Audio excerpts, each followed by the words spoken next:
3, 2, 1. My name is Divya Chabra and I teach at Independence High School in San Jose.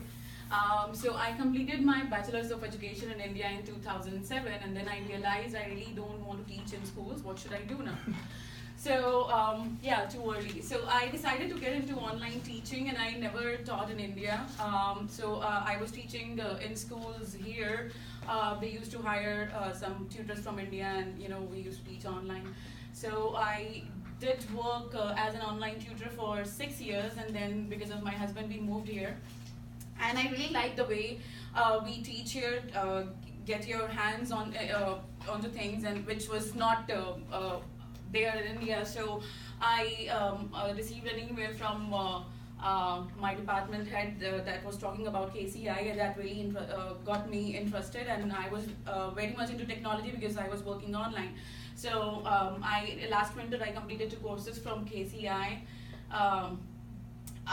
Now my takeaways and my plans for upcoming year. Flippity, the first one I want to talk about Flippity. I really love this tool. I was using something like this before, but that was more kind of traditional and didn't have that many colors. This is the tool I was using before. It kind of does the same things as Flippity does, but that's more attractive, faster, and I really liked it, and I think I'm going to switch over to Flippity this year.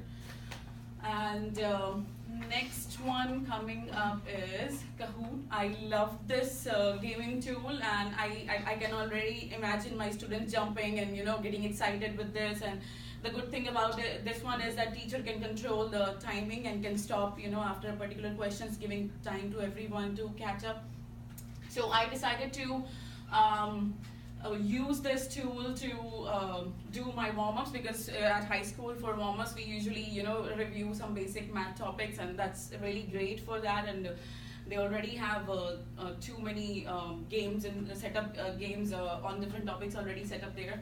And then I really like spreadsheets also. It solved a very big problem for me, because I think students are never interested in word problems, and the good thing about the spreadsheets and the questions that we did, the students is not just looking at the answer that is being asked in the question, but the entire kind of table, and the student can actually see the pattern, okay, how the age of sister is increasing, and how the difference is always 5 years. So that makes a huge difference.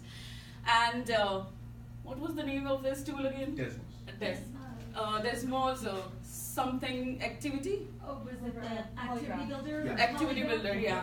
So when I use this, I didn't want to give up, and I didn't want to stop using it. I really liked it a lot, and I really liked the kind of activity bank they already have in there, and I already have set up my kind of topics that where I will be using this tool in my classroom. We had a training on Google Classrooms last year, and I assume that this is basically for English and social science teachers, but there is not much use of for math teachers, because there is no tools to write symbols and all that stuff. And my district spent like 1.5 million for this curriculum that we are using right now, so I was using all the online homework tools and everything from here. But that's I decided that Google Classroom is a great tool to give a student some variety sometimes, so I will be using that for my classwork. Algebra tiles, I totally felt ignorant after learning this, because I never used them before, I never seen them before. And many of my students do struggle with the multiplying binomials. I tried different methods, but still some of them still come up to me, and they don't get the right answer. So this is great. And I decided to go for the online one, because it gives you immediate feedback, as we discussed before. And students can, it's free and cheap, and no cleanup after. I don't teach such kind of basic topics at high school, but if I have to, this is something I really like, the estimation and especially the kind of discussion it led to. I really love the kind of discussion we had throughout this FAME program, and how different people can view same problem different ways, and everything makes sense. And I really appreciate those discussions that we had here, and they were all very productive for me. There are many other tools as well. that I'm still in exploration mode, and I'm kind of seeing what is the best use of these tools in my classroom and how I can incorporate them. So I'm still working on them, but I really liked most of these that I have up here. And at the end, I just wanted to waste one slide, so yeah, thank you.